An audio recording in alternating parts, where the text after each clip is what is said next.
ఎంతో తపస్సు చేసి మహిమలు పొందిన యోగీశ్వరులైనా సరే ఎప్పుడూ ఏ పరమాత్మ పాదధూళిని కూడా కళ్ళారా చూడలేరో అటువంటి ఆ విష్ణుమూర్తిని కౌగిలించుకుంటూ చేతులు పట్టుకుంటూ తంతూ గుద్దుతూ నవ్వుతూ మీదపడి చేరి ఆడుతూ ఆదరిస్తున్న ఈ గోపబాలుర అదృష్టం ఎంత గొప్పదో కదా. బ్రహ్మవేత్తలకు చక్రవర్తి నుండి చతుర్ముఖ బ్రహ్మ వరకు గల ఏ ఆనందం అయితే ఉందో దాన్ని మించిన ఆనంద స్వరూపుడై భక్తజనానికి ఆరాధ్య దేవుడై అజ్ఞానులైన సామాన్య జనానికి బాలుడనిపించేలా కనిపించే ఆ శ్రీకృష్ణుని యొక్క కలయికను, స్నేహాన్ని ఈ గొల్లవారందరూ పొందారంటే వీళ్ల వంటి పుణ్యాత్ములు మరెవరైనా ఉన్నారా? పై విధంగా గోపాలుర భాగ్యాన్ని, భగవత్తత్వాన్ని శుకమహర్షి పరీక్షిణ్ మహారాజుతో చెప్పి ఇంకా ఇలా అంటున్నాడు.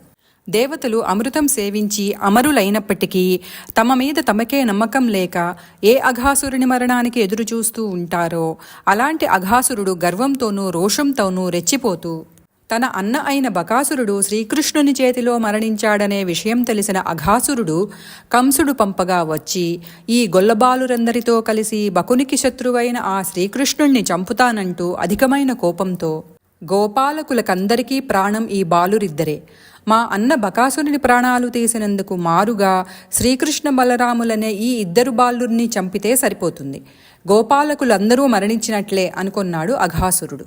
పై విధంగా నిశ్చయించుకున్న అఘాసురుడు ఓ భయంకరమైన కొండచిలువ రూపాన్ని పూనాడు. అదెంత ఘోరంగా ఉందంటే పెద్ద కొండంత పొడవు, ఆమడ వెడల్పు కలిగి ఉంది. కొండ కొమ్ముల్లాంటి కోరలు, ఆకాశమంతా నిండిన నల్ల మబ్బులను మించిన పెదవులతో, గుహల కంటే అధికమైన పళ్ల మధ్య సందులతో, దట్టమైన చీకటితో నిండిన నోటి లోపలి భాగంతో, కార్చిచ్చు మంటల్లా మండే కంటి చూపులతో, వేడి సెగలు కక్కుతున్న నిట్టూర్పులతో, నేలంతా పరుచుకున్న నాలుకలతో భయంకరంగా ఉంది. ఓ పరీక్షిణ్ మహారాజా, పాపకర్ముడైన ఆ అఘాసురుడు నేనింకేమాత్రం ఆలస్యం చెయ్యకుండా ఇప్పుడే దూడలను గోపాలులను శ్రీకృష్ణునితో కలిపి వాళ్లు గిలగిలా కొట్టుకుంటూ ఉండగా మింగేస్తానంటూ వారున్న దారిలో అడ్డంగా పడుకున్నాడు. గోపాలులతో కూడిన కృష్ణుని ఏమాత్రం ఆలస్యం చేయకుండా మింగేస్తానంటూ ఆ పాపపు రక్కసుడు దారిలో పడుకొని ఉన్నప్పుడు గొల్లపిల్లలు దారికి అడ్డంగా ఉన్న ఆ కొండచిలువుని చూచి ఇలా అంటున్నారు. ఏమర్రా, అడవికి సంబంధించిన ఓ పెద్ద కొండచిలువ కొండంత విస్తారమైన శరీరంతో, దావాగ్నిజ్వాలల్లా భయంకరమైన ఊర్పులతో, మండే నిప్పులాంటి నాలుకతో మనందరినీ చంపాలని ఎదురుచూస్తూ మన ముందు దారిలో పెద్దగా సాగి అడ్డంగా పడి ఉంది, చూశారా అని ఒకరితో ఒకరు అనుకుంటున్నారు. ఇలా అజగరాన్ని చూచి ఒకరు మరొకరికి చూపిస్తూ గోపాలురందరూ ఆ పెద్ద కొండచిలువ అంత భయంకరంగా ఉన్నా సరే భయం లేకుండా ఇలా అంటున్నారు. బకాసురుణ్ణి చంపిన శ్రీకృష్ణుడే మనతో ఉంటే ఇక మనకు పాము గీము అంటూ భయం ఎందుకు?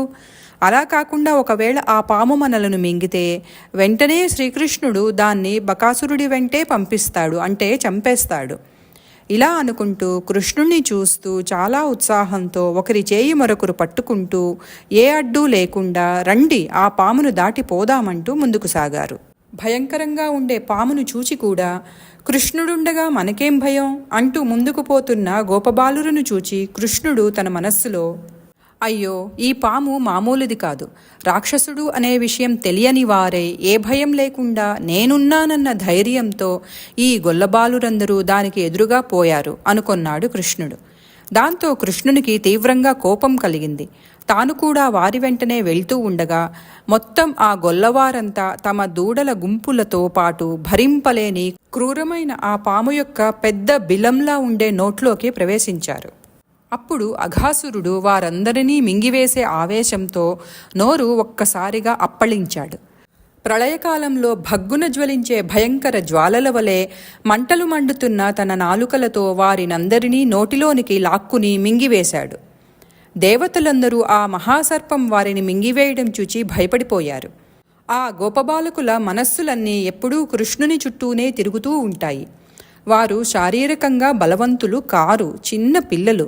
తాము మోస్తున్న చిక్కములు కూడా వారికి బరువే.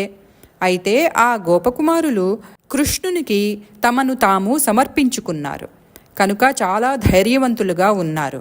ఇలా ఆ కొండచిలువచే మింగబడే తన చెలికాండ్రను చూసి శ్రీకృష్ణుడు ఇలా అనుకుంటున్నాడు.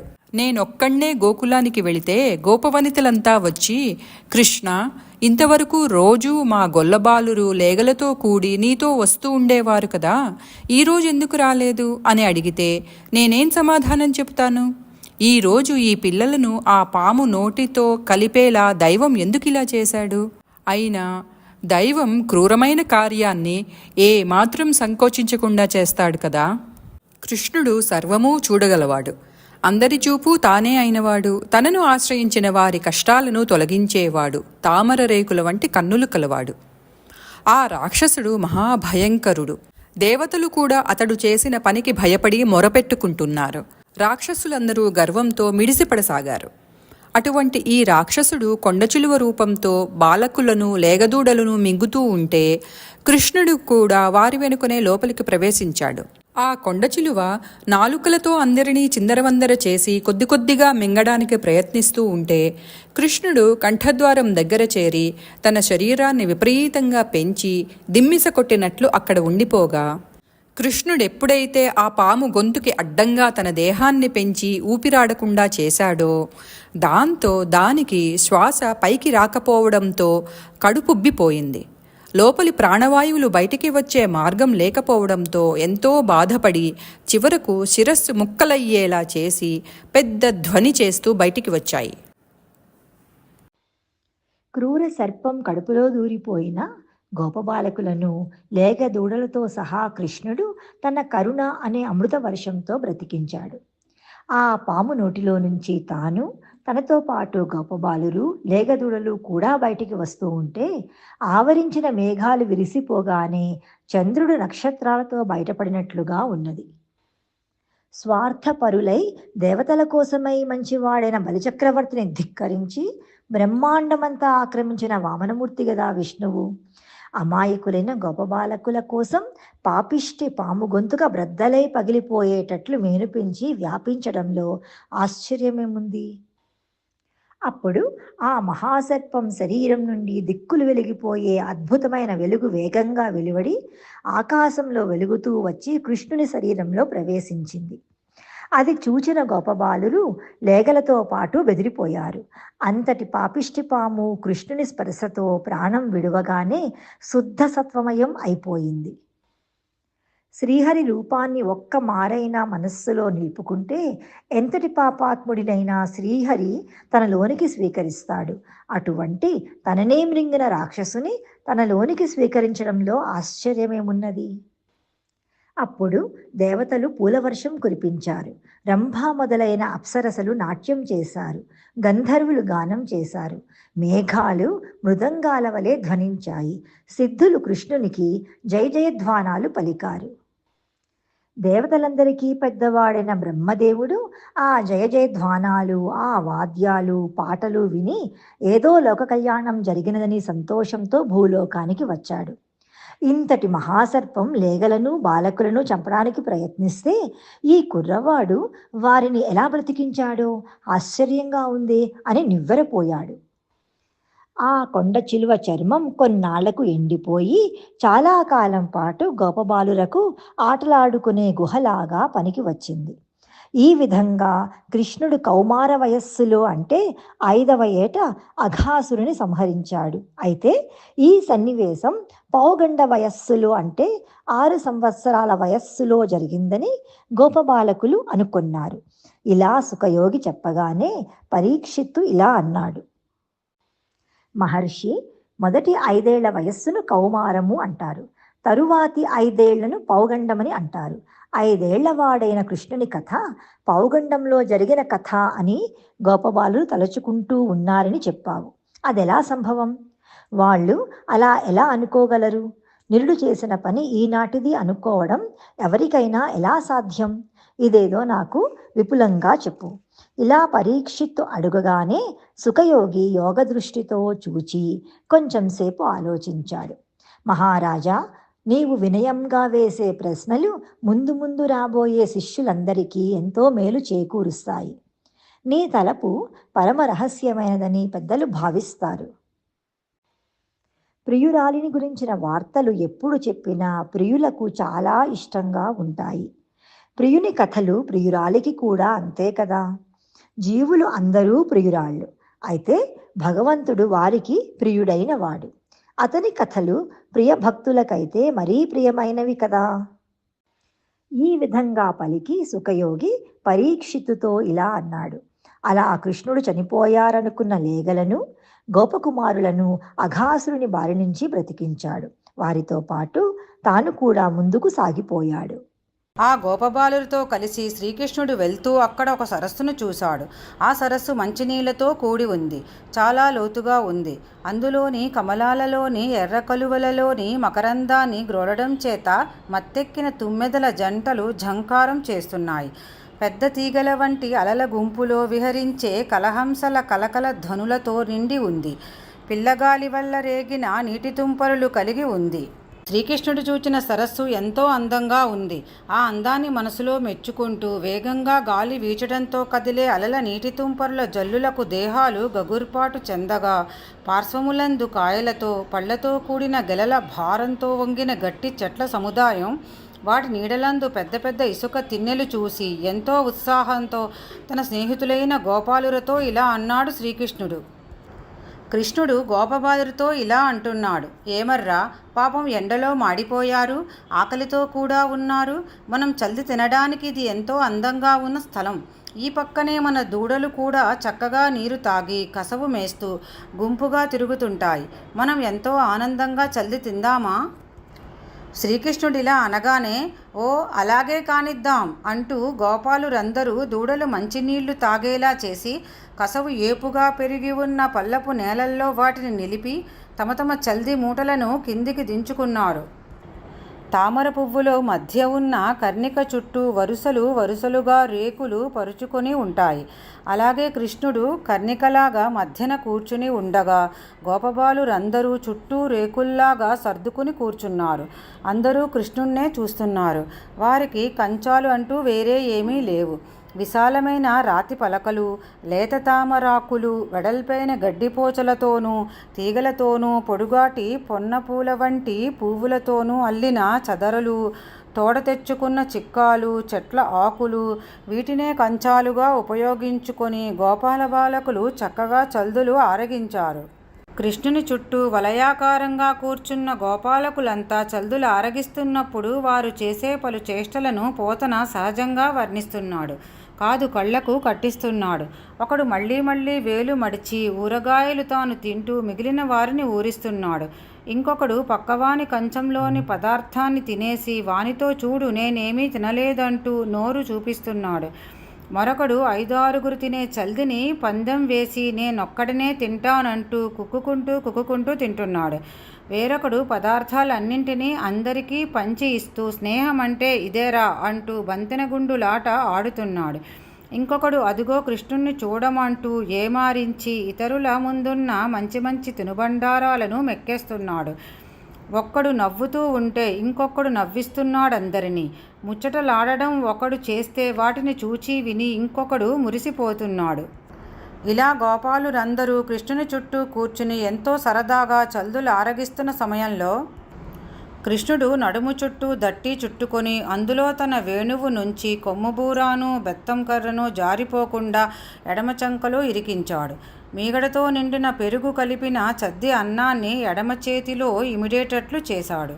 అల్లరి పెట్టి ఇంకా కావాలి అంటూ కొసరి తెచ్చిన ఊరగాయలను కుడిచేతి వేళ్ల మధ్యలో ఇరికించి తన చెలికాండ్రైన గోపాలకుల మధ్యలో కూర్చుని ఛలోక్తులతో హాస్య సంభాషణలతో నవ్విస్తూ యజ్ఞాలలో నివేదించే హవిస్సు వంటి ప్రసాదాన్ని భుజించే శ్రీకృష్ణమూర్తి దేవతలందరూ ఆశ్చర్యపోయి చూస్తూ ఉండగా బాల్య లక్షణాలతో ప్రకాశిస్తూ చద్ది అన్నం తిన్నాడు. ఇలా శ్రీకృష్ణుతో కలిసి ఎంతో సంతోషంగా గోపాలురు చల్దులు తింటున్నారు. ఇంతలో దూడలు మేతకై పచ్చగడ్డి గుబురుగా పెరిగిన చోటుకు వెళ్ళి దొంగమేతలు మేస్తూ అలా భయంకరమైన ఆ అడవిలో చాలా దూరం వెళ్ళిపోయాయి. గోపాలురకు దూడలు కనబడలేదు. దాంతో ఎంతో భయపడుతున్న వారితో పద్మాక్షుడైన శ్రీకృష్ణుడిలా అన్నాడు. దూడలు ఏమైపోయాయో అని భయపడుతున్న గోపాలులను చూచి శ్రీకృష్ణుడిలా అన్నాడు. గోపబాలులారా వినండి, మన దూడలు ఈ అడవిలో లేతపచ్చిక మేయాలనే ఉత్సాహంతో చాలా దూరం పోయినట్లున్నాయి. ఎక్కడికి పోయాయో, ఏమయ్యాయో, అడవిలోని పులుల వంటి భయంకర జంతువుల వల్ల ఏమి కీడు పొందాయో నేను వెళ్ళి చూచి తోలుకొని వస్తాను. మీరు చద్దిని పూర్తిగా తింటూ ఉండండి. గోపబాలురతో నేను వెళ్ళి దూడలను తీసుకుని వస్తానని పలికి కృష్ణుడు దూడలను వెతకడానికై దూరంగా ఉన్న అడవికి ఎంతో వేగంగా వెళ్ళాడు. అప్పుడు కృష్ణుడు ఎలా ఉన్నాడంటే, జులపాలు చెవుల వరకు వేలాడుతున్నాయి, మెడలో రత్నాలహార పంక్తులు మెరుస్తున్నాయి, చేతిలో వెదురుకర్ర బంగారు కాంతితో ప్రకాశిస్తోంది, శిరస్సు మీద నెమలిపించం దండలా ఉంది. ఎంత ఉత్సాహంతో వెళ్తున్నాడంటే తిందామనుకుని చేతనున్న అన్నం ముద్దను అలాగే పట్టుకున్నాడు. చెయ్యి వికసించిన పద్మంలా ఎర్రగా ప్రకాశిస్తూ ఉంటే అన్నం ముద్ద తెల్లగా వెలుగుతోంది. ఈ విధంగా అడవిదారిలో వెళ్తున్న శ్రీకృష్ణునికి దూడల అడుగుజాడలు కనబడ్డాయి. వాటిల్ని బట్టి ఇక్కడ గడ్డి మేశాయి, ఇక్కడ నీళ్లు తాగాయి, ఇక్కడ నుండి వెళ్ళాయి, ఇక్కడ మందగా నిలిచాయి, ఇక్కడ నుండి విడిపోయాయి. దూడలు వెళ్ళిన తోవ ఇదిగో ఇదే అంటూ కృష్ణుడు దూడలను వెదకుతూ ముందుకు వెళ్తున్నాడు. పద్మదళాల వంటి విశాలమైన కళ్ళు గలవాడు కాబట్టే ఏమాత్రం వెనుకాడకుండా గడ్డితో ఎంతో ఒత్తుగా పెరిగి ఉన్న చోట, భయంకరమైన అడవి జంతువులు ఉండే పొదలలోనూ, చెట్ల దగ్గర, కొండ ప్రాంతాలలోనూ, సరస్సులలోనూ, ఏళ్లలోనూ దూడలను వెదికాడు. ఇలా అంతటా కృష్ణుడు దూడలను వనమంతా వెతుకుతూ ఉండగా అప్పుడు బ్రహ్మ ఇలా అనుకున్నాడు, ఈ శ్రీకృష్ణుడు చూస్తే చిన్నపిల్లవాడు. ఇట్టివాడు అఘాసురుడు దూడలను గోపబాలురను చంపినప్పుడు ఎలా వాటిని వాళ్లను బతికించాడు, భూలోకంలో ఇట్టిది వింతే అనుకుని వచ్చి ఆ కపటమానవ రూపుడైన ఆ శ్రీకృష్ణుని బలం ఎంతటిదో చూడాలనుకుని అడవిలోకి దూరంగా పోయిన దూడలను, అక్కడ చల్ది కుడుస్తున్న గోపబాలురను ఒకచోట దాచివేశాడు. అలా అడవిలో దూడలను వెతుకుతున్న కృష్ణుడు వాటి జాడ తెలియకపోవడంతో దారి తప్పి తాను గోపాలకులతో చల్దితిరిన కొలను వద్దకు వచ్చి చూస్తే అక్కడ గోపబాలురు లేరు, పిలిస్తే ఎవరూ పలుకలేదు. అప్పుడు శ్రీకృష్ణుడు సర్వజ్ఞుడు కాబట్టి ఆలోచించి ఇలా దూడలను గోపాలకులను మాయం చేయడం బ్రహ్మ చేసిన మోసమే అని తెలిసినవాడే అక్కడ నుండి వెళుతూ శ్రీకృష్ణుడు అనుకుంటున్నాడు, బ్రహ్మకు నన్ను మోసగించే అవసరం లేదు, అయినా ఇక్కడ దూడలను గొల్ల పిల్లలను నాకు కనబడకుండా మోసపుచ్చాడు. నేను తిరిగి అతన్ని మోసపుచ్చడం అదేమంత పనా? అది ఆశ్చర్యం కాదు. మనకెందుకు? లేగలను గోపబాలురను మరల తీసుకుని రావడానికి బ్రహ్మను వంచాల్సిన పనేముంది అనుకుంటూ బ్రహ్మాండాలనే మరలించగల సామర్థ్యం ఉండే శ్రీకృష్ణుడు విలాసంగా నవ్వుతూ, నేను బృందావనానికి వెళ్ళి గోపస్త్రీలతో మీ పిల్లలు లేరు, ఏమయ్యారో తెలీదు అంటూ చెప్పడం దేనికి? ఆ గోపబాలుర తల్లిదండ్రులు సంతోషించేలా నేనే గోపబాలురులా, దూడల్లా వాళ్ళ రూపాలతో తిరుగుతూ ఉంటాను. ఇలా శ్రీకృష్ణుడు అనుకున్నవాడై గోపబాలుర దూడల రూపాలను తానే ధరించాడు. ఆ ధరించడంలో ఏమాత్రం తేడా లేకుండా వాళ్ళ చేతులు, కాళ్ళు, ముఖాలు, నడుములు, వక్షస్థలాలు, నాసికలు, నేత్రాలు, చెవులు మొదలైన శరీర అవయవాలన్నీ ఆ విధంగానే ఉండేటట్లుగాను, వాళ్ళ చేతికర్రలు, కట్టుకున్న బట్టలు, వేసుకున్న పూలమాలలు, పట్టుకున్న కొమ్ము బూరలు, అలంకారాలు, వయస్సు, మాట్లాడే మాట తీరు, స్వభావాలు, పూర్వం జరిగిన వృత్తాంతాలను చెప్పే తీరు, వారికున్న ఆసక్తులు ఎక్కడా మారుపడకుండా దూడల రూపాలను, గొల్లపిల్లల రూపాలను శ్రీకృష్ణుడే ధరించాడు. ఈ చరాచరమైన సమస్త జగత్తులో ఉండే రూపాలన్నీ తానే. అట్టి అన్ని రూపాలలో కనిపించే భగవంతుడు ఇలా గోపబాలురుగా, దూడలుగా రూపం పొంది అతిశయించడంలో ఆశ్చర్యం ఏముంది? అంతేకాదు, ఆలోచించి చూస్తే ఆ సర్వాత్మకునికి ఇతర రూపం ఏదైనా లోకంలో ఉందా? ఆ పరమాత్మకు మించిన అన్యమైన ఏ రూపం లేదు. ఓ పరీక్షిన్ మహారాజా, దూడలను మళ్లించండి అనేవాడు. అలా చెప్పగా మళ్లించే గోపబాలురు, దాంతో వెనక్కి మళ్లిన దూడలు అన్నీ తానే అయి శ్రీకృష్ణుడు అడవి నుండి బృందావనానికి తిరిగి బయలుదేరాడు. ఈ రీతిగా శ్రీకృష్ణుడు తానే బాలుర దూడల రూపాలు ధరించి చరిస్తూ బృందావనం చేరి ఎవరెవరి పశువుల దొడ్లలో వారికి చెందిన దూడలను అంతకుముందు ఎక్కడెక్కడ ఉండేవో అక్కడే నిలిపాడు. అలాగే ఆయా బాలుర రూపాలతో వారి ఇండ్లల్లో చేరి పిల్లన గ్రోబులు ఊదగా ఇలా శ్రీకృష్ణుడే గోపబాలుర వేషం ధరించి వేణువు ఊదుతూ ఉంటే ఆ ధ్వనులు ఒక్కసారిగా తమ చెవులకు ఎంతో ఇంపు కావడంతో తల్లులు లేచి పిల్లలను ఎత్తుకొని వాళ్ళ శిరస్సులను ప్రేమగా మూర్కొని దగ్గరగా తీసుకోవడంతో వాళ్ళల్లోని మాతృత్వం ఒక్కసారిగా పెళ్ళుబుకింది. దాంతో పాలిండ్లు బాగా చేపుకు వచ్చాయి. అమృతంతో సమానంగా ఉండే తమ స్తన్యాన్ని ఎంతో ఉత్సాహంతో తమ పిల్లలు తాగేలా ఇచ్చారు. అంతేకాకుండా ఆ బాలురు తల్లులు తమ హృదయాలలో ముంపుకొనేలా వచ్చే ఉత్సాహాలతో తమ బిడ్డలకు నలుగు పిండితో ఒంటికి నలుగు పెట్టారు. చక్కగా స్నానాలు చేయించారు. మంచి గంధం పూశారు. అలంకారాలు తొడిగారు. నుదుట రక్షాతిలకాలు కావిరి బొట్టు పెట్టారు. షడ్రసోపేతమైన పదార్థాలతో భోజనాలు పెట్టారు. ఎంతో ఎక్కువగా ఆదరించారు. ఓ రాజా, కృష్ణుడు ఈ విధంగా వత్సల బాలకుల రూపాలను పొందక మునుపు అసలైన ఆ పిల్లలు తమ తల్లులకు ఏ విధంగా ఆనందం కలిగించేవారో ఇప్పుడు కూడా ఆ బాలకులు ఆ తల్లులకు అదే రీతిలో ఆనందం కలుగజేశారు.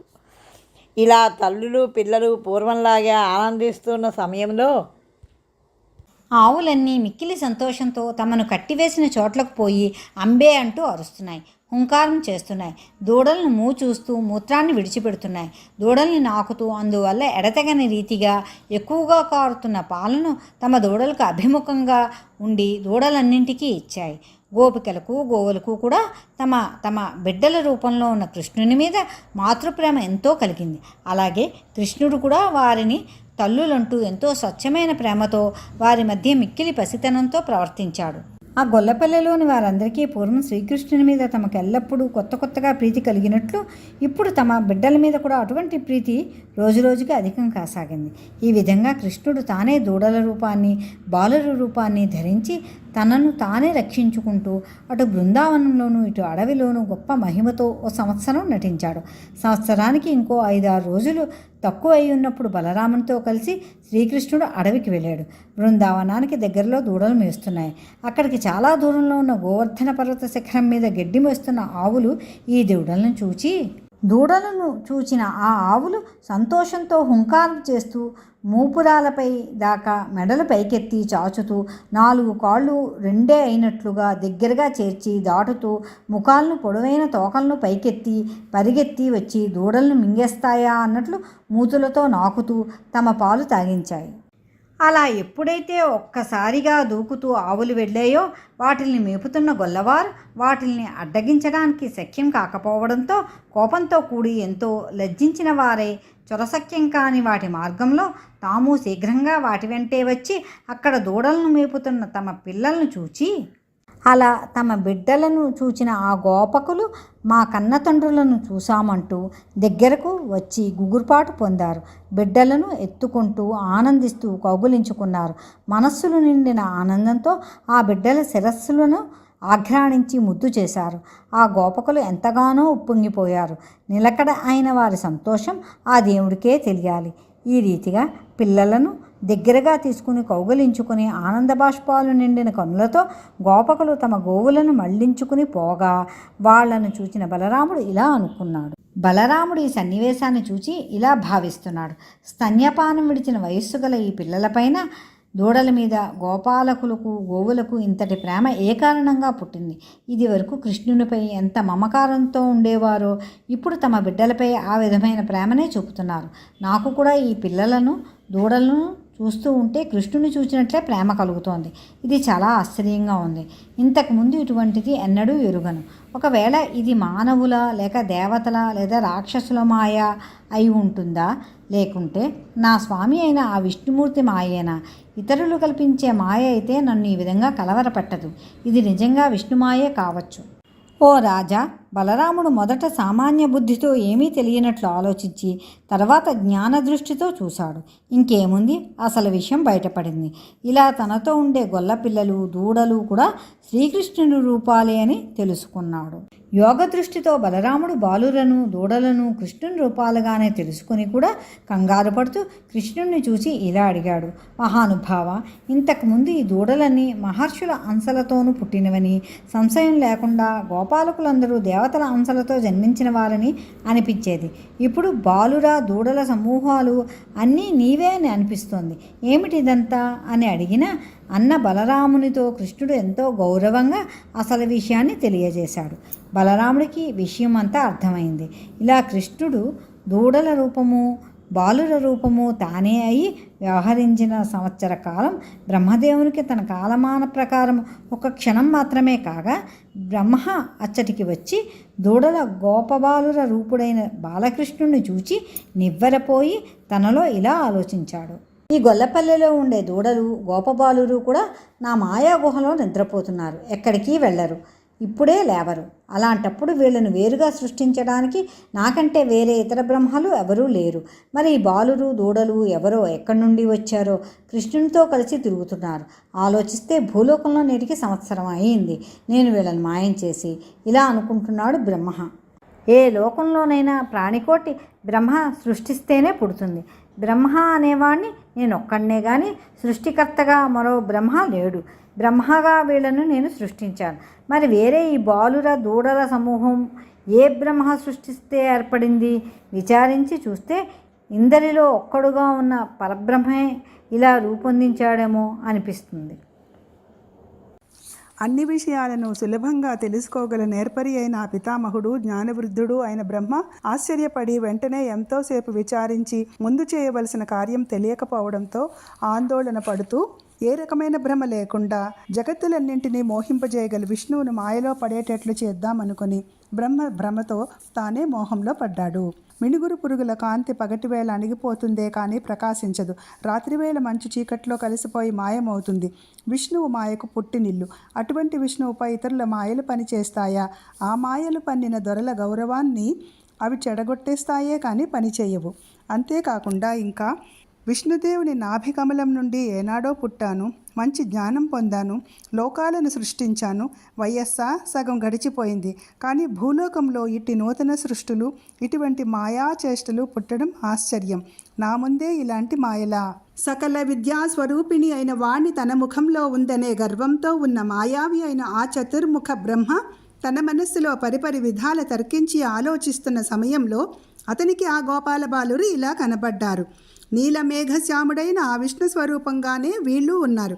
హారాలతో, మకర కుండలాలతో, స్వర్ణ కటకాలు, కంకణాలు, బంగారు మలతాళ్లతో, శిరస్సు నుండి పాదాల వరకున్న తులసిమాలలతో, చక్కని ఉంగరాలతో, శంఖం చక్రం గదా పద్మంతో కూడిన చేతులతో, 4 భుజాలతో, పచ్చని పట్టు వస్త్రాలతో, వెన్నెల వంటి స్వచ్ఛమైన నవ్వులతో, దయాస్వభావం గల చూపులతో, కోటి సూర్యుల తేజస్సుతో, అంతం లేని సత్య జ్ఞాన ఆనంద రూపాలతో, అణిమాది గుణాలతో, జాతిభేదం లేనివారై శ్రీ మహావిష్ణు స్వరూపంతో సమానమైన దేహంతో కూడిన వారుగా వారున్నారు. అంతేకాదు వారు తమకు అధీనం అయిన ఆట పాట మొదలైన సేవా కార్యక్రమాలలో చేరి ప్రవర్తిస్తున్న ఆకారం పొందిన బ్రహ్మ మొదలగు సకల జంగమ స్థావర రూపాలు, అణిమ, మహిమ, లఘిమ, గరిమ, ప్రాప్తి, ప్రాకామ్యం, ఈశత్వం, వసిత్వం అనే అష్టసిద్ధులు, పరాశక్తితో పాటు ఆది జ్ఞాన ఇచ్ఛా క్రియాశక్తులు, మహత్తు, బుద్ధి, మనస్సు, అహంకారంతో పాటు పంచభూతాలు, పంచ జ్ఞానేంద్రియాలు, పంచ కర్మేంద్రియాలు, పంచ తన్మాత్రలు, ఇలా 24 తత్వాలు, సత్వరజస్ తమోగుణాలు,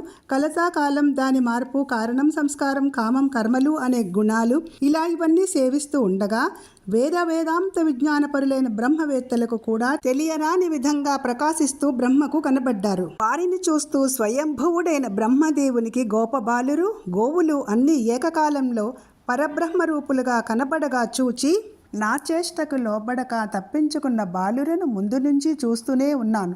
వారు చూడగా గొప్ప తేజస్సుతో కనబడుతున్నారు. ఆ తేజస్సు మహాప్రవాహంలాగా చూపులతోనైనా సమీపించడానికి వీలు కాకుండా ఉంది. వారి వర్చస్సు చూడటానికి నా చూపులకు శక్తి చాలటం లేదు. దీనికి అంతటికీ మూల కారణం ఏమిటి? ఇప్పుడు నేనేమిటి చేయడం? ఆహా, సృష్టికర్త అయిన బ్రహ్మకే మోసం వచ్చింది కదా.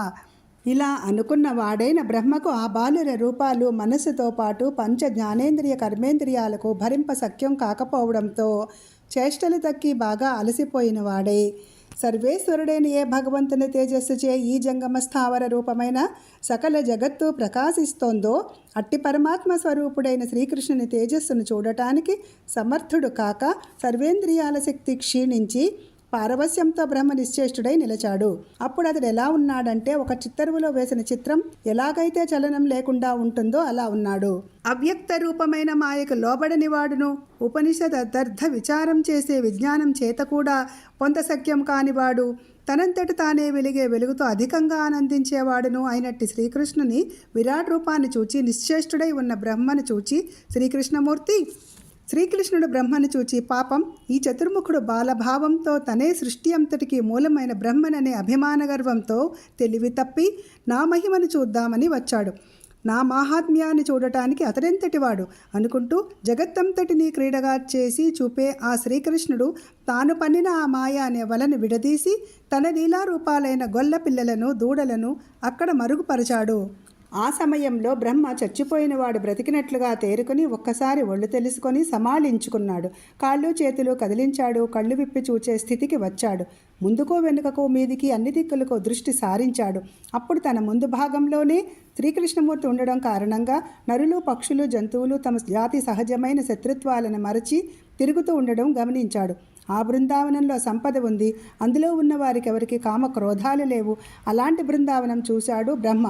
ఆ బృందావనంలోనే తన కంటే వేరేమియూ లేక సృష్టి, స్థితి, లయాదులకు కర్తలైన త్రిమూర్తులకు మూలపురుషుడైన వాడు, ఆవుదూడలను వెతుకుచున్నవాడు, సర్వజ్ఞుడై ఒంటరివాడుగా ఉన్న అజ్ఞానాకారంతో పెక్కుమంది స్నేహితులను పిలిచేవాడు, బయట లోపల ఆది మధ్య అనే భావాలు లేనివాడైనా అక్కడక్కడ లేగల అడుగుజాడలను వెతికేవాడు, ఎంతో గంభీరుడైన అటూ ఇటూ పరిగెడుతూ ఆటలాడేవాడు, జాతి భేదాలు లేనివాడైన గొల్లపిల్లాడి స్వభావం అచ్చుపడే శరీరంతో ఒప్పేవాడు, చేతిలో చల్ది ముద్దతో ఉన్నవాడు అయిన శ్రీకృష్ణుణ్ణి సరస్వతీదేవి భర్త అయిన బ్రహ్మ చూశాడు. అలా శ్రీకృష్ణుని చూసి తడబాటుతో బ్రహ్మ ఒక్కసారి తన వాహనం హంసపై నుండి దభాలున భూమిపైకి దుమికి బంగారు దండంలా కోమలంగా ఉన్న తన శరీరంతో నేలపై సాష్టాంగం పడ్డాడు. తన కిరీటం కొనలో ఉన్న రత్నాది మణుల కాంతులు ఆ బాలకృష్ణుని పాదాలు సోకేలా నమస్కరించాడు. ఆనందం ఎక్కువ కావడంతో కళ్ళ నుండి జారే కన్నీటి ప్రవాహంతో అతని పాదాలను కడిగాడు. ఇంకా, ఓ పరీక్షణ్ మహారాజా, బ్రహ్మ శ్రీకృష్ణుని పాదాలపై పడుతూ లేస్తున్నాడు, మళ్లీ పడుతున్నాడు, లేస్తున్నాడు. ముందు తాను చూచిన శ్రీకృష్ణుని మహత్యం అనే సముద్రంలో తన ఉద్ధతిని అణచివేశాడు. తాను చేసిన తప్పిదాన్ని అణచుకున్నాడన్నమాట. అనంతరం బ్రహ్మ మెల్లమెల్లగా లేచి నిలుచున్నవాడే కమలాల వంటి కళ్ళు తెరచి శ్రీకృష్ణుణ్ణి చక్కగా దర్శించి 4 ముఖాలు వంచి 2 చేతులు జోడించి నమస్కరిస్తూ గొంతు కొంత తడబడగా ఏకాగ్రచిత్తంతో 4 ముఖాలతో ఇలా స్తోత్రం చేశాడు.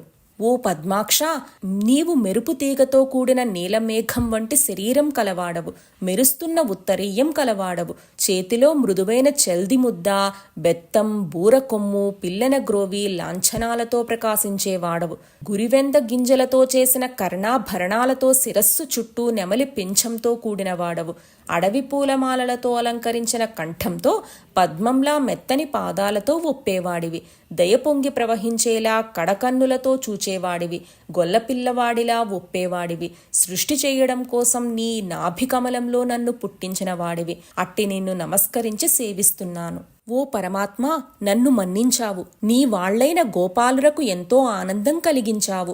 అట్టి ఈ చిన్ని కృష్ణుని రూపం నా మనస్సులో ఆలోచించడానికి కూడా సాధ్యం కావడం లేదు. ప్రకాశవంతమైన నీ విరాట్ రూపం తెలియడానికి ఎవడు సమర్థుడు? కేవల మోక్షదాయకమై పరమాత్మకు సంబంధించిన విజ్ఞానంతో తెలియదగినట్టి పరబ్రహ్మ స్వరూపమైన నీ విభవం యొక్క తీరు ఎటువంటిదో! ఓ దేవా, నీకు పరాజయం లేదు. అయినా ఎవరైతే తమ స్థానమందున్నవారై సత్పురుషులచే గానం చెయ్యబడి తమ చెవిన పడిన నీ గాథను మనోవాక్కాయలతో సత్కరిస్తూ జీవిస్తారో వారు బహుశః నిన్ను జయిస్తారు, నిన్ను పొందుతారు. నీ అనుగ్రహమే నిన్ను తెలుసుకునే మార్గం. వాళ్లకది తెలియదు. అట్టి నీ అనుగ్రహం కలిగినప్పుడు ఏమీ తెలియని వాళ్లు కూడా ఎవరిచేతా జయింపబడిన నిన్ను జయిస్తారు. అంటే వారికి నీవు అధీనుడవవుతావు. భక్తి మార్గంలో భగవంతుణ్ణి సేవించిన వారికి అన్ని శుభాలు కలుగుతాయి. అంతేకాని కేవలం జ్ఞానం పొందడానికే తపస్సు చేయడం నిరుపయోగం. అది ఎలాంటిదంటే, బియ్యం పైన ఉండే పొల్లు అనబడే ఊక ఎంత ఉన్నా సరే దానివల్ల రాబడి ఉంటుందా? ప్రయోజనం ఉంటుందా? ఓ ప్రభు, నీ స్వరూపాన్ని, తత్వాన్ని తెలుసుకొనగోరే సజ్జనులు మొదట తమ కోరికలన్నింటినీ నీయందే అర్పించి తాము చేసిన సత్కర్మలచే లభించిన భక్తి వల్ల నీకు సంబంధించిన పవిత్ర గాథలను వింటూ నీవుండే నీ ప్రధాన స్థానాన్ని చేరుకోగలిగారు. ఓ స్వామి, నీ త్రిగుణరహితమైన సచ్చిదానంద పరబ్రహ్మ స్వరూపాన్ని వికారాలు లేకుండా ఒకే రీతిగా ఉండి విషయానుభవం లేక స్వరూపానుసంధాన వృత్తి రూపంగా అఖండాకారమై సర్వోత్కృష్టమై అపరోక్షంగా ఒప్పే అనుభవ జ్ఞానం కలిగినదై బాహ్య మార్గాలలో వ్యాపించక స్థిరంగా రాగద్వేషాలు లేని ఇంద్రియాల చేత అతి కష్టంగా తెలుసుకోవచ్చు గాని త్రిగుణాత్మక సత్వరజస్తమో రూప త్రిగుణ విలాసాత్మకమైన స్థావర జంగమాది ప్రపంచ స్వరూపాన్ని నీవు వహించినప్పుడు నీ గుణాలు హద్దులేనివిగా కనబడతాయి. కాబట్టి నీ స్వరూప స్వభావాలు తెలుసుకోవడం దుర్లభం. ఇంతటివాడు అంతటివాడు అని లెక్కింపరాని మహిమగల ఓ శ్రీకృష్ణ, పండితులు జ్ఞానులు ఎంతో కష్టపడైనా నక్షత్రాల మంచుతుంపరల నేల మీద దుమ్మురేణువుల సంఖ్యనైనా లెక్కింపగలరు కానీ భూభారాన్ని అణచివేయడానికి సమర్థుడవగు నీ అనంత కళ్యాణ గుణాలను మాత్రం లెక్కపెట్టే సమర్థులు కారు. ఓ స్వామి, ఆ శ్రీహరికి ఎప్పుడు నా అందు దయ కలుగుతుందో, నేనెప్పుడు ఆ స్వామిని దర్శించగలుగుతానో అంటూ భక్తవరేణ్యుడు తమ వ్యాపారాలన్నింటినీ నీ అందే చేర్చి తన పూర్వ ఆగామి సంచిత ప్రారబ్ధ కర్మలన్నింటినీ మొదలంటూ నశింపచేస్తూ నీ దయకు పాత్రుడై మనోవాక్కాయ కర్మలతో నీ సేవను ఏమరకుండా ఉన్న విజ్ఞానవంతుడైన వాడే పరమపద అధినాథునికి సంబంధించిన మోక్షలక్ష్మిని పొందగలడు. అటువంటి వాడు తప్ప ఇతరులు మోక్షలక్ష్మిని పొందటం శక్యం కాదు. యోగీశ్వరుల పాటలతో స్తుతి వాక్కులతో స్తుతింపబడేవో స్వామి, ఎవరు కపటంగా ప్రవర్తిస్తారో వాళ్లకు నీ మాయలో పడేలా చేసే నేర్పరివి నీవు. అటువంటి నిన్ను నేను నా మాయతో కలతపెట్టి నీ మహాత్మ్యం ఎటువంటిదో చూద్దామంటూ చేయరాని నేరం చేశాను. ఏ కార్చిచ్చు నుండి పుట్టిన చిన్న అగ్నిజ్వాల ఆ కార్చిచ్చును మించేలా ప్రకాశింపగలదా? నీ మహిమ కార్చిచ్చు ప్రకాశం అంతటిది. నా మాయ అందులో పుట్టిన ఓ చిన్న అగ్నికీల వంటిది. కాబట్టి ప్రభు, నా పట్ల దయచూపి నన్ను కాపాడు. ఓ సర్వాత్మక, నీ వల్ల ఏర్పడే సత్వరజస్తమో గుణాలలో ఒకటైన రజోగుణం నుండి పుట్టిన వాడిని, విజ్ఞానం ఏమీ లేనివాడను. ఇట్టి వాడనైన నేను ప్రభువంటూ వెర్రి అహంకారంతో గర్వించి దానివల్ల గుడ్డివాడనైనాను. నన్ను దయతో అనుగ్రహించు. అవ్యక్తం, మహత్తు, అహంకారం, ఆకాశం, గాలి, నిప్పు, నీరు, భూమి అనే ఈ 8 ఆవరణల చేత నిండిన బ్రహ్మాండ భాండంలో 7 జేనల శరీరంతో కూడి ఉన్న నేనెక్కడా? ఎవరికీ లెక్కింపాలవి కానన్ని ఇలాంటి బ్రహ్మాండాలు ఎన్నింటినో నిత్యం ఒకదాని వెంట ఒకటిగా నీ శరీరంలో రోమకూపాలలో పరమాణువులుగా ధరిస్తూ ఉన్న నీవెక్కడా? నేనెక్కడా? ఎక్కడికెక్కడి పోలిక? ఓ ప్రభు, లోకంలో తల్లి తన గర్భంలోని శిశువు కాలితో తంతూ ఉంటే కోపంతో మండిపడి ఆ బిడ్డను కొడుతుందా? కొట్టనే కొట్టదు. స్థూల సూక్ష్మ రూపాలై కార్యకారణ సంబంధంతో అణగి ఉండే ఈ సకల ప్రపంచం నీ కడుపులో ఉన్నదే కదా. అటువంటప్పుడు ఆ నీ కడుపులో ఉన్న నేను నీ బిడ్డడినే. తన్నిన పిల్లవాడిని తల్లి ఎలాగైతే కోపగించి దండించదో అలాగే తప్పు చేసిన నన్ను నీ పిల్లవాణ్ణి కాబట్టి దండింప తగదు. మహాప్రళయ సమయంలో ఆ సముద్రజలం నడుమ నిద్రిస్తూ ఉన్న నారాయణుని బొడ్డు తామర నుండి బ్రహ్మదేవుడు పుట్టినాడు అనే మాట సత్యం. నేను పుట్టినప్పుడే నాతో పాటు నా ఓటమి కూడా పుట్టింది. ఓ కమలనేత్ర, నీవు త్రిమూర్తులకు మూలపురుషుడవైన ఆదినారాయణుడవు. జలానికి నరసముదాయానికి నారము అనే పేరు. నారములోని నీరు ఉండడం వల్ల, నీ యందు అవి ఉండడం వల్ల నీకు నారాయణుడనే పేరు ఏర్పడింది. సమస్త ప్రాణకోటికి సాక్షిభూతుడవు, సర్వానికి ప్రభుడవు, సముద్రంలో మర్రాకుపై నిద్రించే నారాయణుడవు. అదే నీ నిజరూపం అనడానికి వీలు లేదు.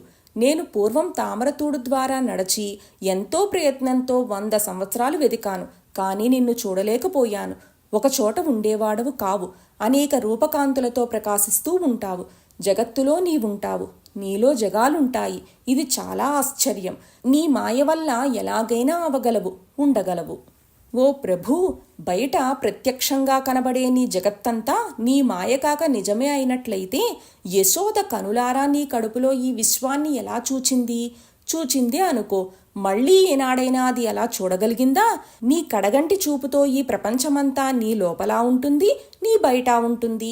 అలా కాకుంటే ఆ రెండిటి కంటే వేరేంతవుతుంది. ప్రభూ, మొదట ఒక్కడుగానే ఉన్నావు. గోపబాలురలో దూడలలో వెలుగొందావు. అనంతరం అందరి చేత నమస్కారాలు స్వీకరిస్తున్న 4 భుజాల విష్ణురూపాల్లో కనిపించావు. ఆపై బ్రహ్మాండాలన్నీ చూపించావు. అలా ఇష్టం లేక మళ్ళీ కృష్ణుడిగా ఒక్కడవై కనిపిస్తున్నావు. ఇన్నాళ్లకు ఈ రకమైన నీ లీలా విశేషాలన్నీ చూశాను కదా స్వామి. నీవు ప్రకృతితో కూడిన మాయతో కలిసి లోకాన్ని సృష్టించడంలో నావలే, రక్షించడంలో విష్ణువైన నీవలే, లయం చేయడంలో శివుని వలె నిన్ను తెలియని ఆ అజ్ఞానులకు కనబడతావు. నీవు దుర్మార్గులను శిక్షించడానికి, సజ్జనులను ప్రేమతో రక్షించడానికి జలచరాలుగా, మృగాలుగా, బ్రాహ్మణులుగా, సాధారణ మానవులుగా ఎన్నో అవతారాలు ధరించావు. నీ మార్గాలు ఈ విధంగా ఉంటాయని ఊహించడం సాధ్యం కాదు. నీ వలనే నీ మార్గాలు కూడా అంతం లేనివి. దేవదేవా, యోగమాయచే లోకాన్ని అజ్ఞాన ఆవరణం అనే చీకటిలో ముంచి నిద్రిస్తూ ఉంటావు. ఓ పరబ్రహ్మరూప, యోగులలో శ్రేష్ఠుడా, నీ లీలలు ఎలా ఉంటాయి, ఎన్ని, వాటి పరిమాణం ఎంత, ఏ సమయాలలో ఎక్కడ ప్రదర్శిస్తావో అనే విషయాలు ఎవరికి తెలుసు? స్వామి, నీ అసలు రూపం ఇదే అనడానికి వీలు కాదు. ఈ జగత్తంతా కలవంటిది, ఎన్నో రకాల దుఃఖాలతో నిండి ఉంటుంది, అజ్ఞానంలో మునిగి ఉంటుంది. నీవైతే నిత్యస్వరూపుడవై, అంతం లేనివాడవై వర్తిస్తూ ప్రకృతి రూపమాయ వల్ల పుట్టినట్టు, జీవిస్తున్నట్టు, నశిస్తున్నట్టు ఉంటావు. నీవు ఒక్కడివే, ఇతర ఉపాధులు లేనివాడవు. అంతటికీ ఆద్యుడవు నీవే. నీవు మృతి లేనివాడవు, శాశ్వతుడవు, నీకు సాటిలేని రెండవవాడు లేని అద్వయుడవు, స్వయం ప్రకాశకుడవు, ప్రాచీనులలో ప్రాచీనుడైన మొట్టమొదటి పురుషుడవు, సంపూర్ణమైన సుఖానికి, అనంత ఆనందానికి నిధివి, నిత్య సత్య స్వరూపుడవు. ఇటువంటి నిన్ను ఇట్టి వాడవని ఊహించడం సఖ్యమా? సఖ్యం కాదు. దేవా, సకల ప్రాణులలో ఆత్మస్వరూపుడవై ఉన్నావు. ఎవరైతే గురువు అనే సూర్యుని నుండి వేదాంత జ్ఞానమనే దివ్య నేత్రాన్ని సంపాదించి నిన్ను తన ఆత్మస్వరూపునిగా దర్శిస్తారో వారు సంసారమనే మిథ్యా సముద్రాన్ని తరించిన వారవుతారు. మానవుడు తన స్వరూపాన్ని యథాతథంగా తెలియకపోవడం చేతనే తాడునందు పాము కనబడునట్లుగా ఈ ప్రపంచమంతా ఉన్నట్లు కనబడుతుంది. జ్ఞానం పొందిన వానికి తాడునందు పాము అనే భావం పోయినట్లే ఆత్మ పరమాత్మల ఐక్యం తెలుస్తుంది. సంసార బంధం, మోక్షం అనేవి రెండూ ప్రసిద్ధాలే కాని అవి అజ్ఞానం వల్ల కలిగిన నామాలు మాత్రమే. ఆత్మ నిత్య జ్ఞాన స్వరూపమే, రెండవది లేనిది, ప్రకృతికి అతీతమైంది అనే ఆలోచనతో ఆత్మతత్వాన్ని విచారిస్తే, పరిశీలిస్తే సూర్యుని యందు రాత్రింబవళ్లు లేనట్లే ఈ బంధమోక్షాలు వేరుగా లేనే లేవు. అజ్ఞానులైన జనులు ఆత్మరూపుడవగు నిన్ను ఇతరునిగాను, ఆత్మకాని దేహాదులను ఆత్మగాను తలచి ఆత్మరూపుడవగు నిన్ను తమకంటే బయటే వెతుకుతూ ఉంటారు. వారి అజ్ఞానం ఎంతటిదో కదా. విజ్ఞానులు తమ తమ దేహాలలోనే సచ్చిదానంద స్వరూపుడవైన నిన్ను వెతకి తెలుసుకొని నిరతిశయానందంతో ఓలలాడుతూ ఉంటారు. కాబట్టి ఓ ప్రభూ, నీ మహామహిమను ఊహించాలంటే నీ పాదముల నుండి అనుగ్రహించబడిన ధూళికణం వలన మాత్రమే సాధ్యం. కానీ లేకపోతే ఎవరికి సాధ్యం? నీ వారుగా జీవించగల ధన్యులలో నేను ఒకడునుగా ఉండి నిన్ను సేవించుకునే భాగ్యాన్ని నాకు ప్రసాదించు. ఈశ్వరా, ఈ జన్మలో కాకపోతే మరో జన్మలోనైనా సరే ఆ మహాభాగ్యం నాకు ప్రసాదించు. దయాసముద్రుడవైన ఓ స్వామి, శతాధిక యజ్ఞాలలోని హవిర్భాగంతో నిండిన కడుపు నీది. అట్టి నీవు ఇలా దూడలుగా, గోప బాలకులుగా రూపొంది గోపస్త్రీల స్తన్యాన్ని పానం చేస్తూ, చొక్కుతూ, ఆడుతూ, ఉల్లాసంగా తిరుగుతూ ఉంటే ఆ దూడలకు, బాలురకు తల్లులైన ఆ గోపవనితల ధన్యత ఇట్టిదని చెప్పడానికి నేను సమర్థుడనా స్వామి? సర్వవ్యాపకమై అనాది అయి ఆనంద స్వరూపమైన పరబ్రహ్మ స్వరూపుడు చెలికాడుగా పొందిన నందగోపకులంలో నివసించే ఈ గొల్లవారి అదృష్టం ఆలోచిస్తే ఎంత అరుదో కదా. పద్మాక్ష, భక్తవరద, సర్వేశ, పురుషోత్తమ, ఓ స్వామి, చెవి, చర్మం, కన్ను, నాలుక, ముక్కు, వాక్కు, హస్తం, పాదం, గుదం, గుహం, మనస్సు, బుద్ధి, అహంకారం అనే 13 ఇంద్రియాలకు వరుసగా దిక్కులు, గాలి, సూర్యుడు, వరుణుడు, అశ్వినులు, అగ్ని, దేవేంద్రుడు, విష్ణువు, మృత్యువు, ప్రజాపతి, చంద్రుడు, చతుర్ముఖ బ్రహ్మ, రుద్రుడు అనే 13 ఇంద్రియ అధిష్టాన దేవతలము. మేమందరం ఇంద్రియాలనే పానపాత్రల ద్వారా నీ పాదకమలం నుండి స్రవించే తేనెను అమృతం తాగినట్లు తాగి ఒక్కొక్కరం ఒక్కొక్క ఇంద్రియాభిమానులమైనా ఎంతో ధన్యత పొందిన వారమయ్యాము. అటువంటిది తమ సర్వేంద్రియ వ్యాపారాలన్నింటినీ నీ మీదే ఉంచి తిరిగే ఈ గొల్లపల్లెలోని గోపాలుర గోపవనితల గొప్పదైన ప్రత్యేకతతో నిండిన అదృష్టంగా ఉన్న కలిమిని విచారించి స్తుతించడం ఎవ్వరికీ శక్యం కాదు. చతుర్వేదాలు సైతం దర్శింపలేని నీ రూపాన్ని ఈ భూలోకంలో, ఈ అడవిలో, గోకులంలో కృష్ణ కృష్ణ అంటూ సంభాషణలు మొదలు సర్వ వ్యాపారాలను నీయందే సమర్పించిన ఈ గోపబాలురలో ఏ ఒక్కడి పాదాల కంటిన ధూళి అణువులు నా శరీరాన్ని ముట్టినా చాలును.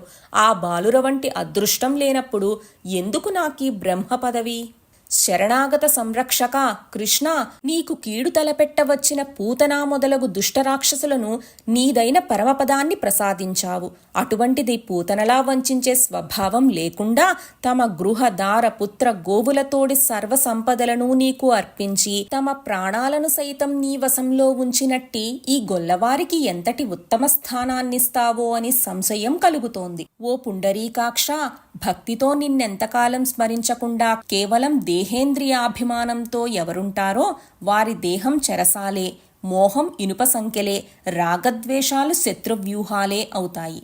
విశ్వాత్మకుడా, నీకంటూ నిజంగా ఓ ప్రపంచం అనేది లేదు. నీవు అప్రపంచకుడవు. అయినా నిన్ను భక్తితో సేవించే వారికి ఆనందం అందించాలనుకుని నానా విధ లీలలతో ప్రపంచాన్ని సృష్టించి నడిపిస్తుంటావు. కళ్యాణ గుణరత్నాకార, ఇన్ని మాటలు అవసరం లేదు. నీ స్వరూప స్వభావాలను జ్ఞానులైన బ్రహ్మవేత్తలు తెలుసుకుంటారు. అంతేకాని తెలుసుకోవడానికి కేవలం మనస్సు, వాక్కులు మాత్రం చాలవు.